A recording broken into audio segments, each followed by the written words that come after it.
So this is what we're going to be talking today, the foundation you need to raise capital. But real quick, turning land into new housing communities, this series that we're talking about, like I realize a lot of people don't know what land development is. So here's a brief picture.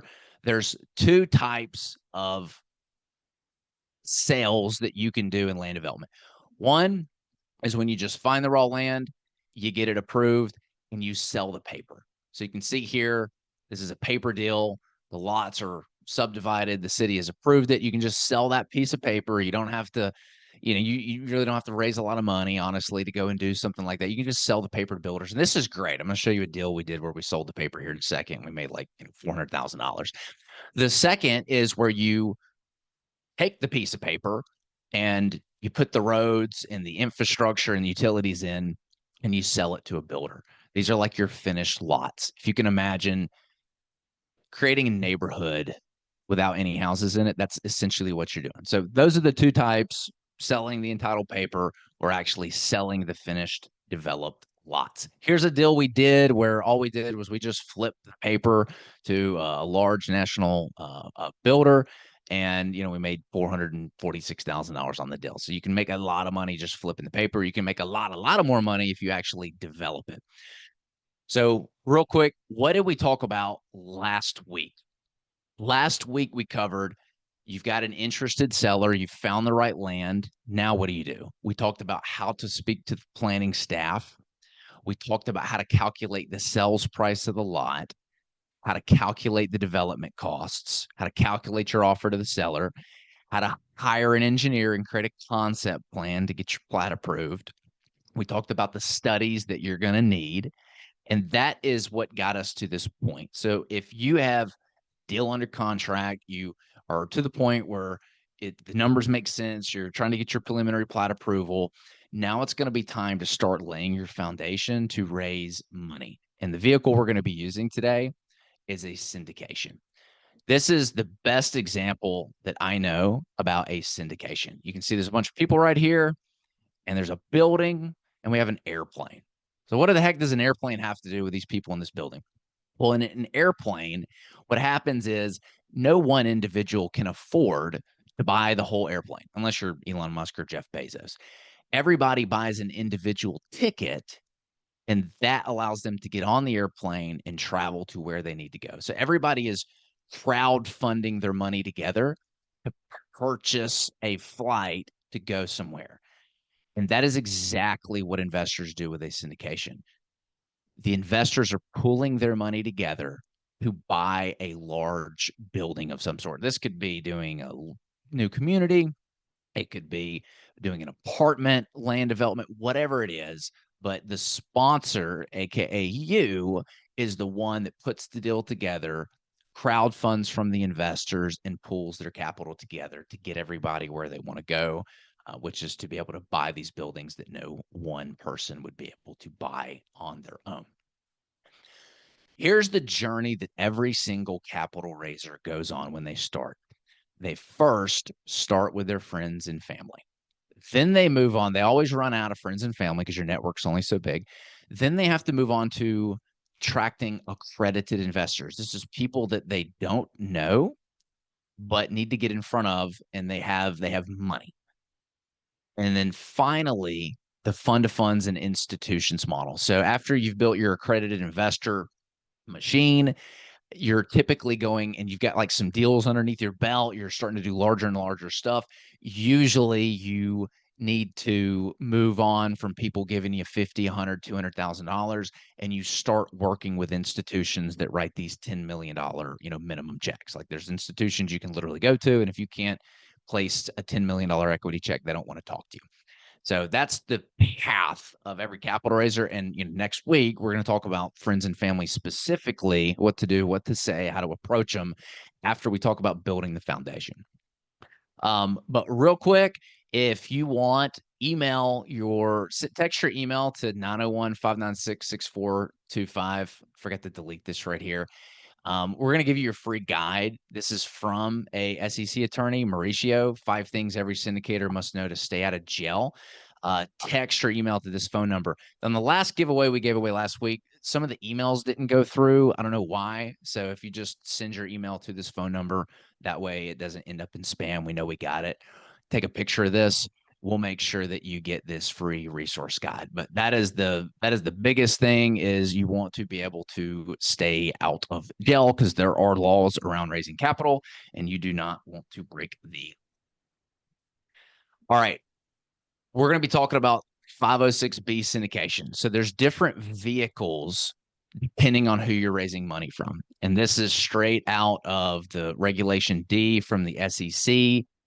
506B means, in order to raise capital, if you set up a 506B syndication, you have to have an existing relationship, aka 506B means you're going to go raise from friends and family, people that you have an existing relationship.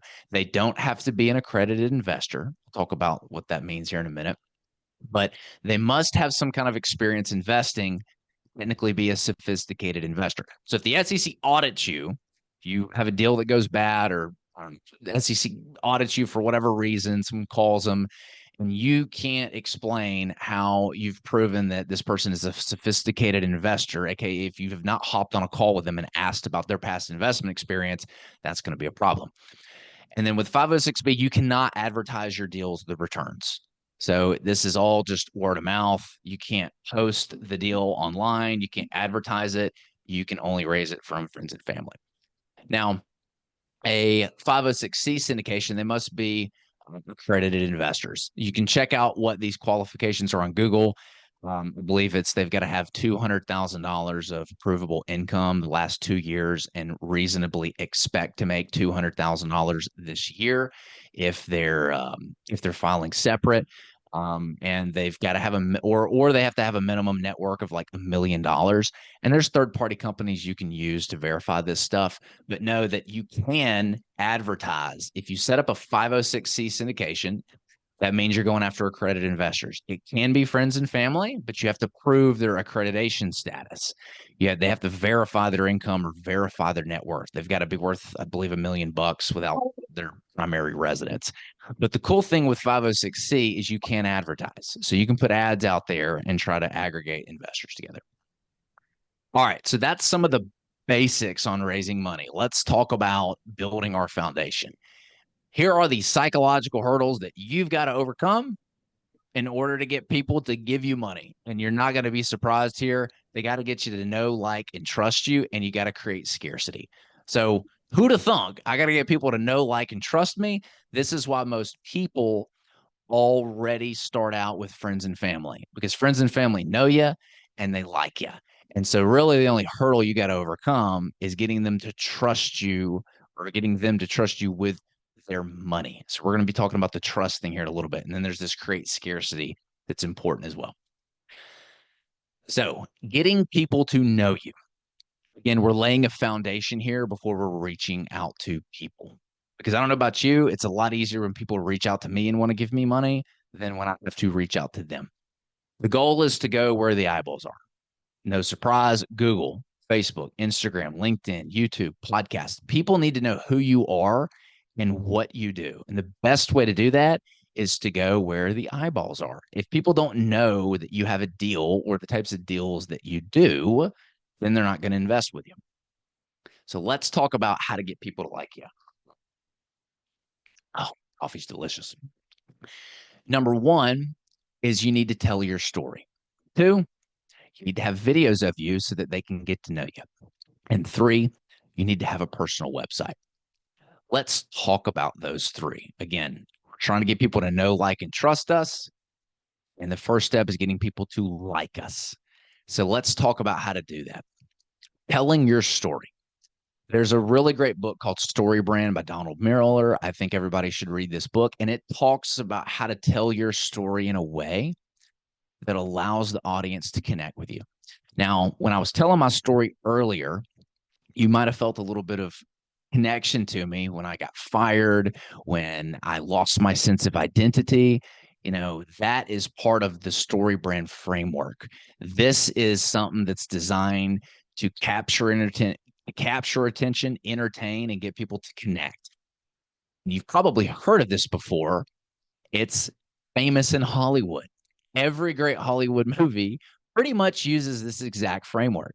You might have a character like Simba from The Lion King who has a problem. He thought he killed Mufasa, right? Scar tells him that, he's the one that killed Mufasa, and he runs away. And then he meets a guide, the monkey, who gives them a plan and says, you need to go and fulfill your rightful place to king, calls them to action to go back and take away his throne from Scar because he is the rightful king. And then there's a battle, and eventually it ends in the success. He becomes, king, and everything's great. Frodo in Lord of the Rings, he's got a problem. He's got this ring. He's got to go destroy it, or Sauron is gonna kill Middle Earth. And he meets a guide, Gandalf, who gives him a plan. Hey, take the Fellowship, take these people with you, the elf and the dwarf, and go to Mount Doom and throw the ring away. And then that ends in them, success. So this story that they follow is very powerful, and you can do it too. So you don't have to be a Hollywood actor or fairy tale to do this. I do this in my story. If you go to my LinkedIn or go literally listen to any of my podcasts, I tell my story, and this is what gets people to connect with me, gets people to like me. Second way of getting people to like you are videos of you. So I have a YouTube channel. This is where people can go and they can hear me speak. They can actually see me. And this is where they start to build a relationship with me without having to actually hop on a call. So you need to have some kind of platform where people can get to know you without having to hop on a call with you. So anywhere where you can do videos on a YouTube channel or Vimeo or podcast, anything on your social media, just put videos on your social media of you in your everyday life. People are wanting that raw content. Share your failures. Successes are great, but what people really want is the authentic you. And the more vulnerable you can be about your failures and your successes and what you're learning, the better off you're going to be at getting people to like you, because nobody connects to somebody that just drives Lamborghinis all the time and they have this amazing life, right? It's just it's fraud. Like, that's not really their life. So having videos of you online is a great way to get people to understand who they are. Big thing we're going to be doing is becoming Googleable. So I would encourage everybody to go Google their name and see what pops up.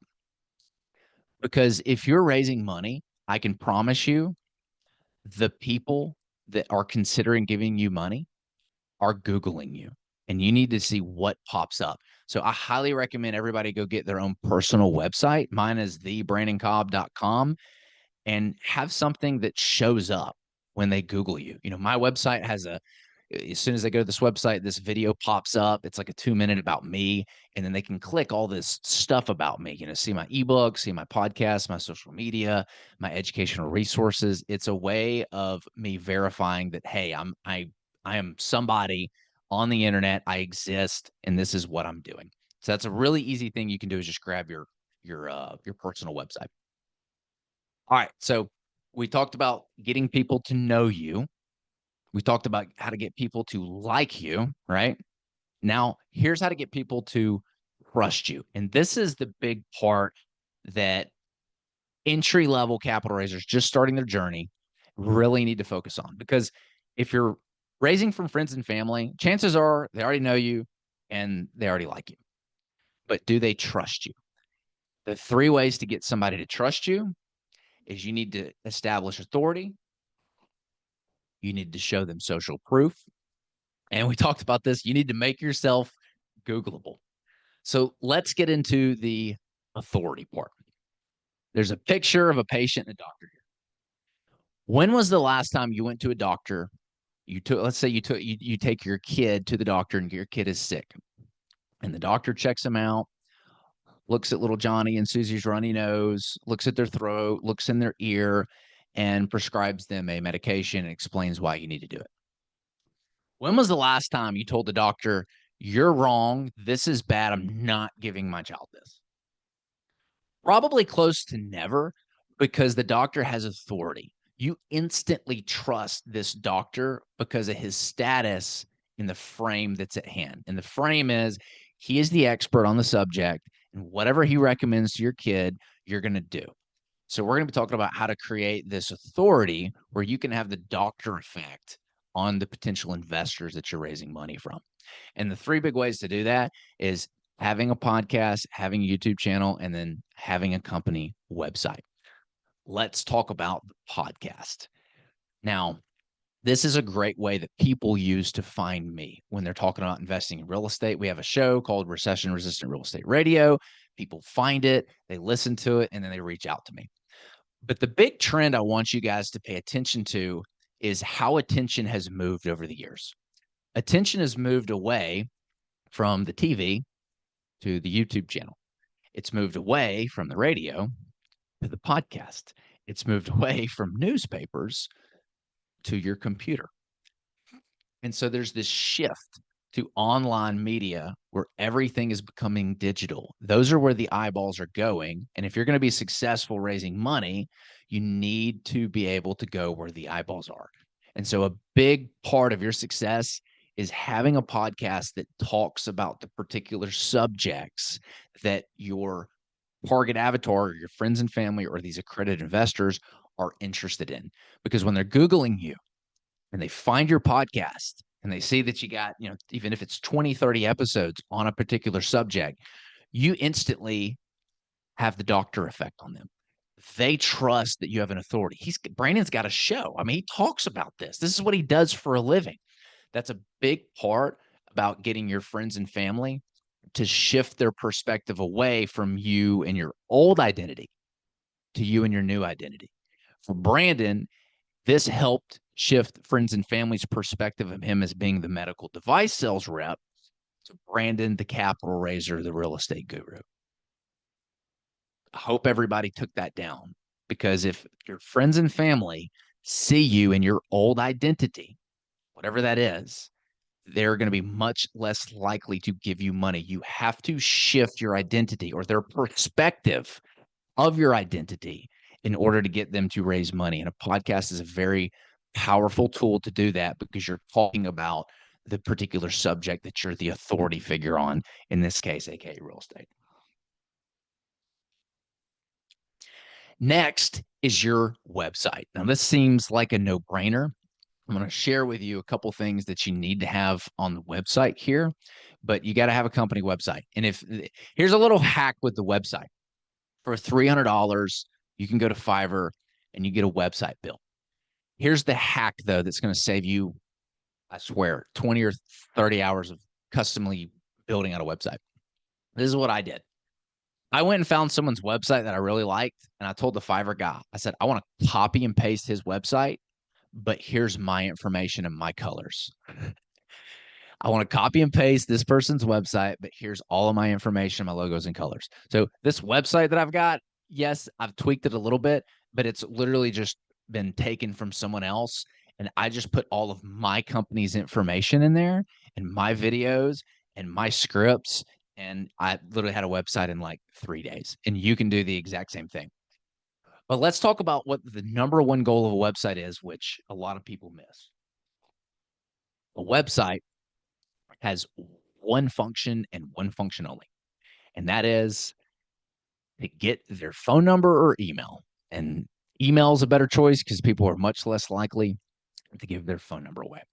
That is the only reason you want a website. And most websites miss the big point. You need a lead magnet. What is a lead magnet? It is a magnet that attracts leads. Leads are investors. We give away an ebook, 100 questions business owners ask before investing. It's a free ebook, and I talk about how, are you ready to learn how to avoid an investment nightmare? Get your free ebook. So I give something away for free in exchange for their email. That is the only goal of an email, or I'm sorry, of a website, is to capture their information. Then I talk about some of the highlights right here. What does it look like working with us? And then we've got the how we change lives and about us section. So again, there's videos of me on the website, because people don't invest in deals. They invest in you. They're betting on the jockey and not necessarily the horse.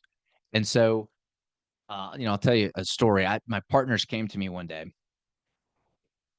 and they said, Brandon, We notice that you're building HBG around you. Like you are the personal brand for capital raising.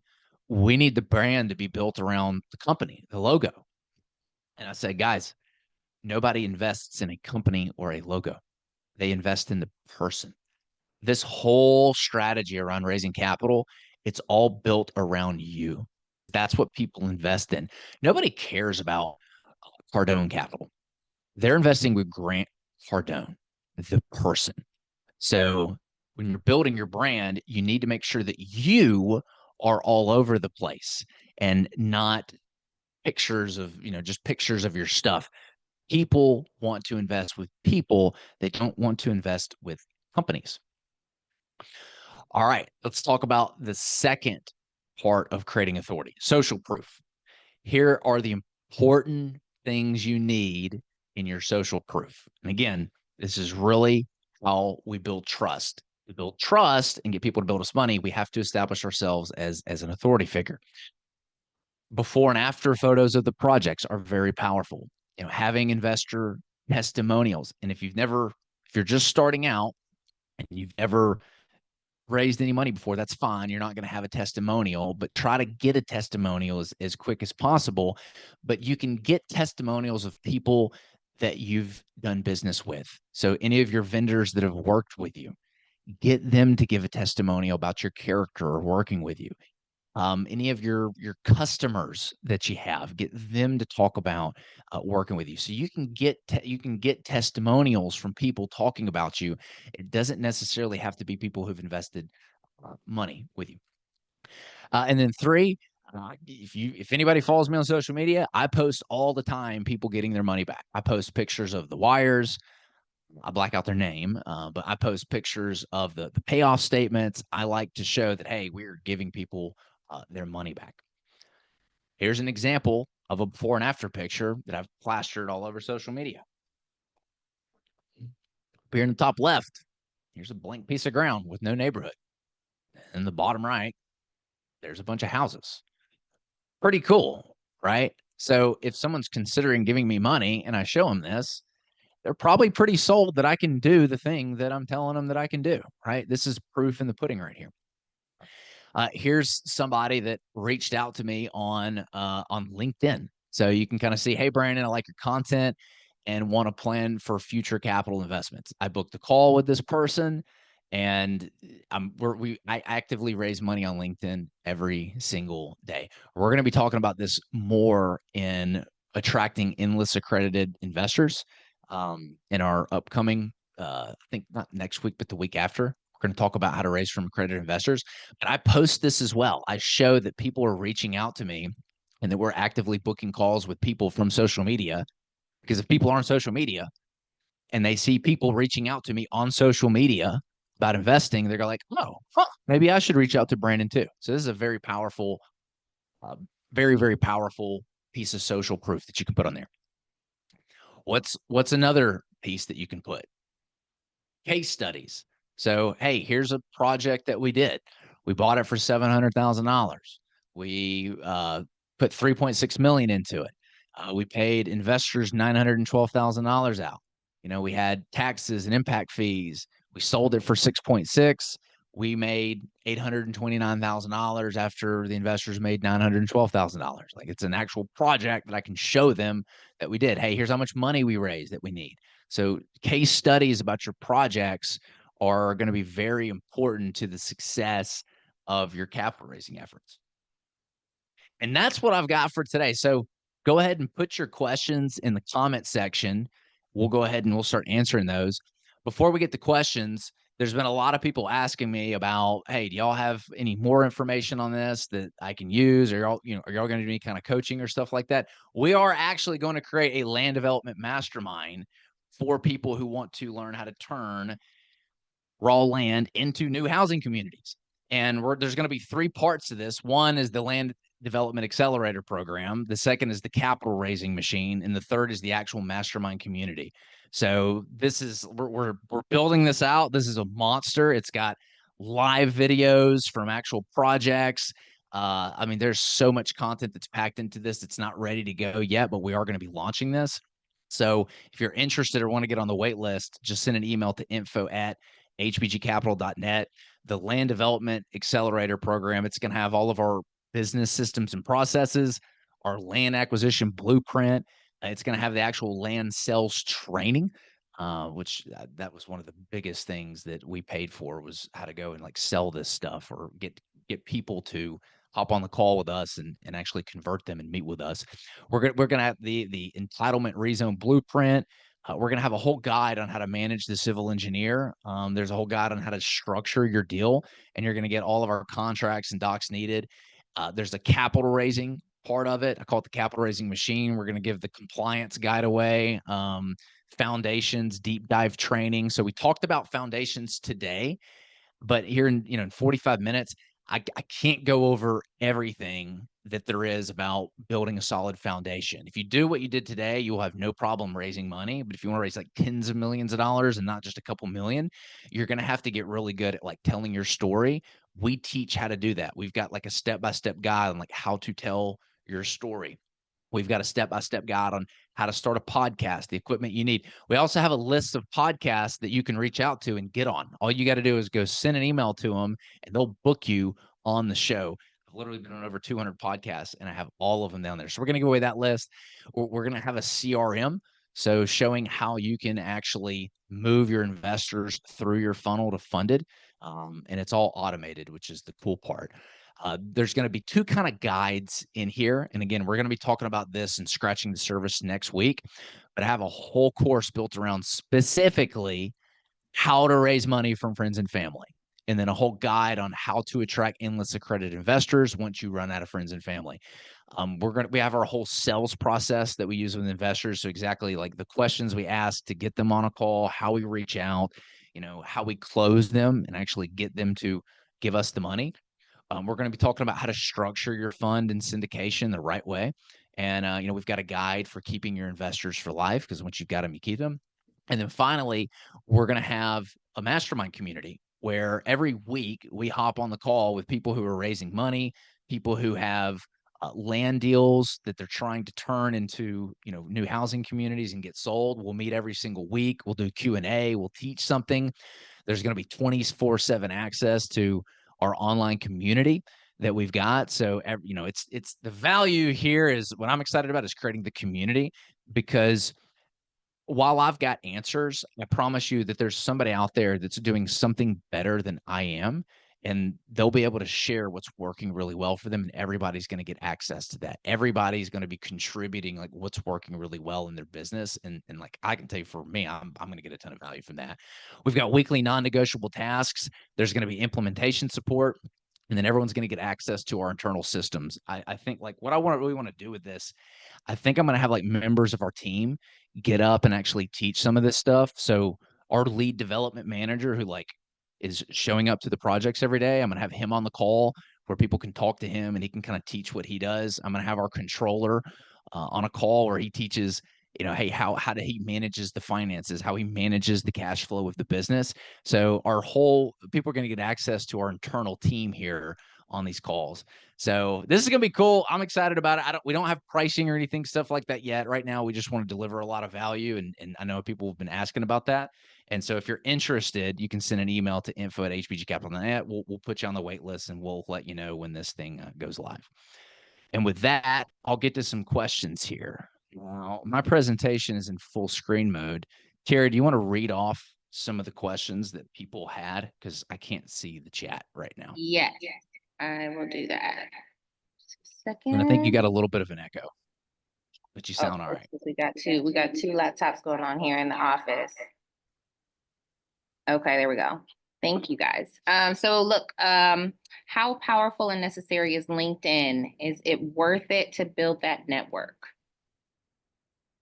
If you've run out of your friends and family, extremely powerful. It's the best platform for raising money. So I've been a part of many communities of people who, like, I've got people I call, they've raised like $100 million. And those are the guys that I'm learning from, right? Because I'm never going to stop being a student. And everybody is using LinkedIn that is attracting accredited investors. When you move past friends and family and on to, hey, I've run out of my own network. I need to figure out a way to attract accredited investors. LinkedIn is the best platform for doing that. I use two mainly. I use LinkedIn, I use Facebook. Both work. I have more success with LinkedIn because I can start more conversations with people that don't know me. Whereas Facebook, it's really friends and family, and they're not as interested in my content if it's not like they want to see pictures of my new baby. They don't want to see a post on, how to turn land into new housing communities.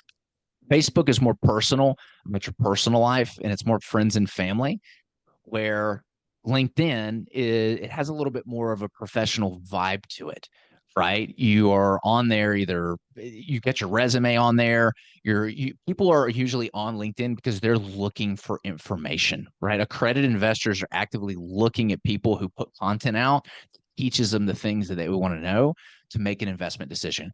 So LinkedIn is huge. One of the things that I'm going to actually post in this mastermind community is our LinkedIn blueprint, like our exact strategy on how we're using LinkedIn to attract accredited investors. And I actually have Dean, my assistant, she is putting, I think she's got like 10 conversations picked out that we're going to put in there that show exactly how we got them from cold lead on LinkedIn to booking a call with us to them giving us money. So you can see in real time the actual conversations that we're having on LinkedIn to get them to give us money. It's pretty stinking cool. I've spent a lot of money on LinkedIn training courses so that you don't have to.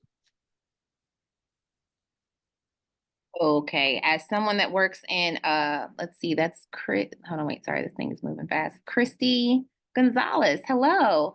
As someone that works in corp still, I find myself looking up people often oh, I thought that was a question.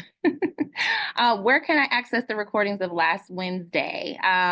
So they went out in the email reminder. So if you did get that, you will have it, but make sure you guys are in the pipeline. So send your emails to info@, hbgcapital.net so that we have your email. You can also email me and I'll send you a link specifically for last week. So that is in the chat. That's Tara@hbgcapital.net. Any more questions? I know Oh, y'all. yeah. If you're not on our list, we send out the previous week presentation to whoever's registered. So if you're registered for this event, then you should automatically get the presentation when it goes out. Okay, Brandon, we got another one. What are your thoughts on creating personal website when you are under a brokerage? Where are we focused? Where we are focused on land sales, etc.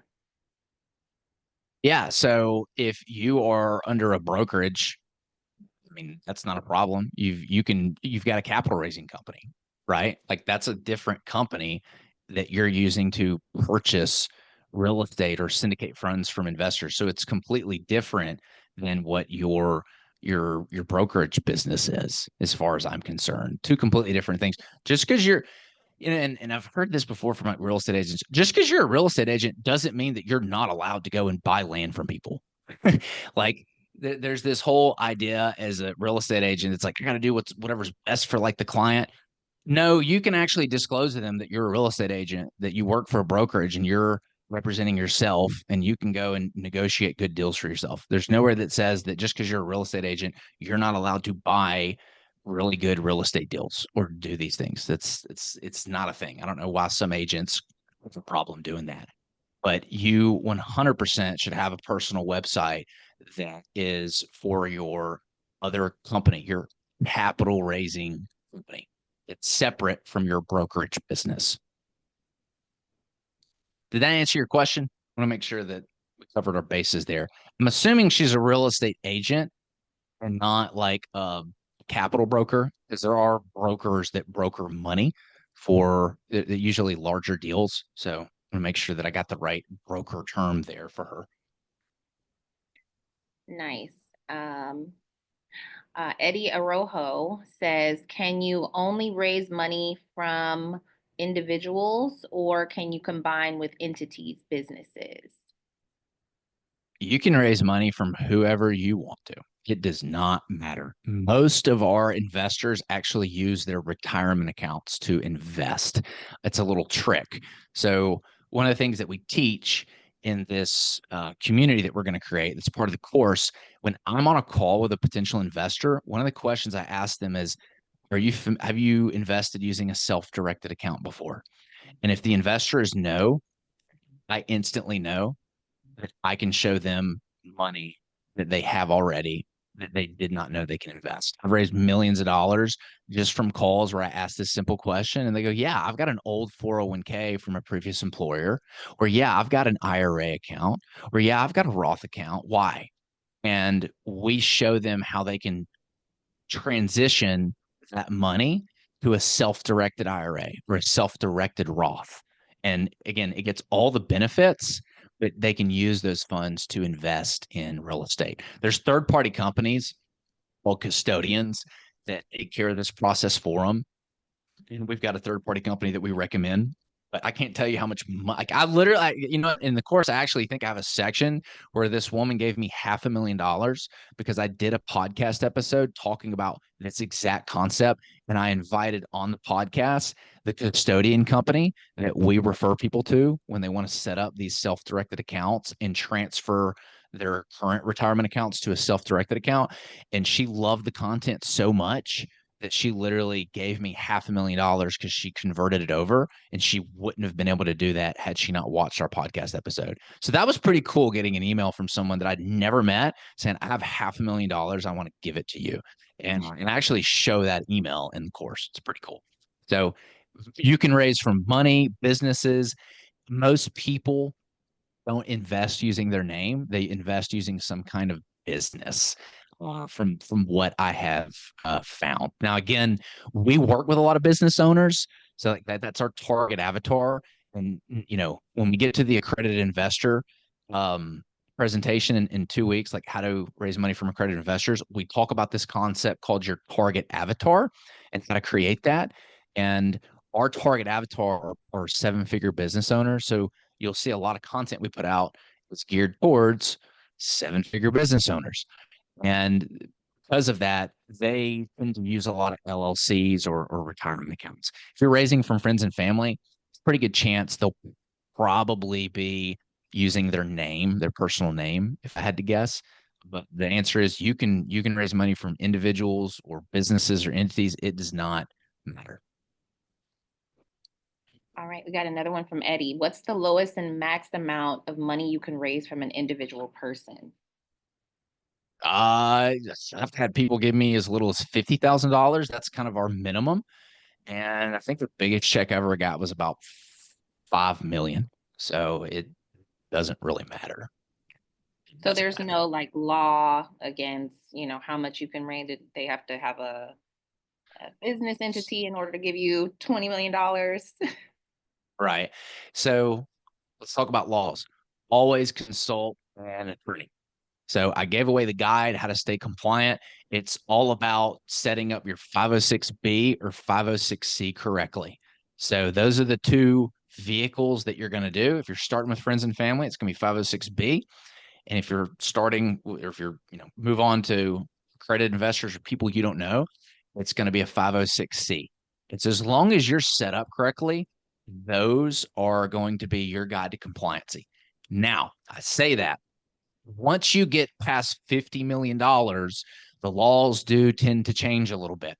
And you have to make sure you're consulting an attorney to make sure that you're set up correctly. So if someone wants to give you, 50 million bucks, once you get to that point, yes, the laws are going to change a little bit. And that's why having a good attorney that you can consult with is super important. I think that answers his question right there. Okay, I have a question. What are some like downfalls or cons or pros in having a large pool of investors as opposed to one investor or two investors? Yeah, so I recommend to diversify because having a large investor is great. You know, we have a few investors that write multiple seven-figure checks, and I love it, but I'm not dependent on it because if they disappear, you disappear. That's the problem. These investors aren't going to give you money forever, right? So keep that in mind. They're eventually going to want to retire or downsize, or maybe they find a better investment opportunity. I don't know. That's why I have a section in our course that talks about how to keep your investors, because I've spent a lot of time getting investors, and I realized that you have to have a process set up to keep your investors once you have them. And so we teach how to do that. But you want to have a lot of different um, people. The more the better, because you're diversified at that point. Even the guys that raise from institutions that write these 10, $15 million checks, they still have to have the mom and pop investors, you know, the 50, 100,000, $200,000 investors that they can go to because they have to still bring money to the table with these institutions that are writing these $10 million checks. So you want to have as many investors as humanly possible. You run a huge risk if you've got one or two investors that are funding everything, because as soon as you grow your business and it's dependent on them and you remove them, you're literally out of business overnight. Okay. Here's another one from Eddie. Would you just hire a general real estate attorney, or would there be a specific type of attorney to set this up? Yeah, so there's a specific type of attorney. You can't hire a general attorney. They have to be familiar with the capital raising process. In our course, we uh we recommend specific attorneys. Like I show who we use, but somebody that like this is a really good ebook. You can reach it out to Mauricio. He does this. I've never worked with him, so I can't, vouch for him. I just really like his ebook, and it's very relative to what we're talking about today because this ebook is about raising from friends and family, which is what I think most of the people are gonna do. So this is a really good ebook, and I'm giving away his ebook. So again, text your email to my phone number, and I'll make sure you get it so you don't end up in spam. But you could reach out to this guy. He sets up these funds and syndications for a living. So he would be a really good resource off this presentation. Now, what we're going to have in the community here that I think is a huge value is recommendations for attorneys. It's going to be part of the capital raising machine. There's literally so much information. I can't put it all in here that we're going to have in these courses. Let me give you a quick example. So if you go out and you go out shopping, you're probably going to find that you're going to get charged 20, 25, $30,000 to set up a syndication or a fund from an attorney. I've got attorneys that'll do it for half the cost because I've literally spent over six figures figuring out the good attorneys from the bad attorneys. And some attorneys just want your money and they're extremely expensive. And after you give them your money and they give you what you want, they're not available to answer any of your questions. And it's very frustrating. I know who to reach out to and who are the good attorneys and the bad attorneys. And I know the ones that'll do it for $15,000 and get you all set up as opposed to $30,000. And so that's one of the things that we're going to be offering. Nice.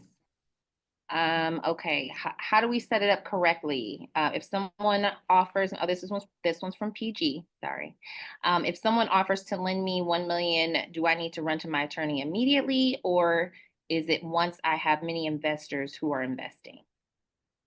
Yeah, so you can't take any money until you are set up, right? That's what the SEC wants to see. They want to make sure that you're compliant. So our process is this. Once we get the deal past a certain stage, we then start raising money. So when one of our land deals, one of our neighborhoods is towards the end where we've got our civil drawings approved, we have a budget, we've got the buyer lined up. At that point, we go and we start raising money because we know how much money we need. We have it under contract. We have a deal. We can actually pitch to investors. We go, we pay the attorneys, we get our 506B or 506C set up, and that's when we start raising money.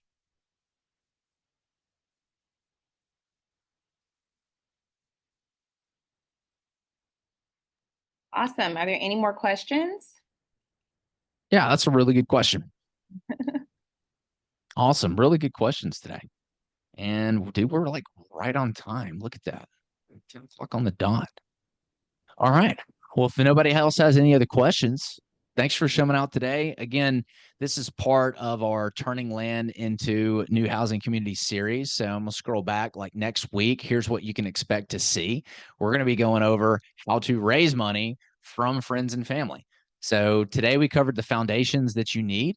So if you start doing some of this stuff today, it is going to make your life a lot easier when you actually start reaching out to people. So next week, this is the fun stuff. This is where we talk about how to reach out to people without sounding needy, how to get them, how to have them give us permission to reach out to them. I'm going to be talking about the email templates that we actually use when we have a deal that gets people across the finish line. We talked about the need to create scarcity today. I'm going to show you how we do that. So next week is going to be a lot of fun. We're actually going to get into the nitty gritty on things. And then the following week, we're going to be talking about how to raise capital from accredited investors. So check out that email. Again, if you're interested in learning more about the community, text to email your email to my phone number. And with that, we'll end the presentation. Thanks for coming out today.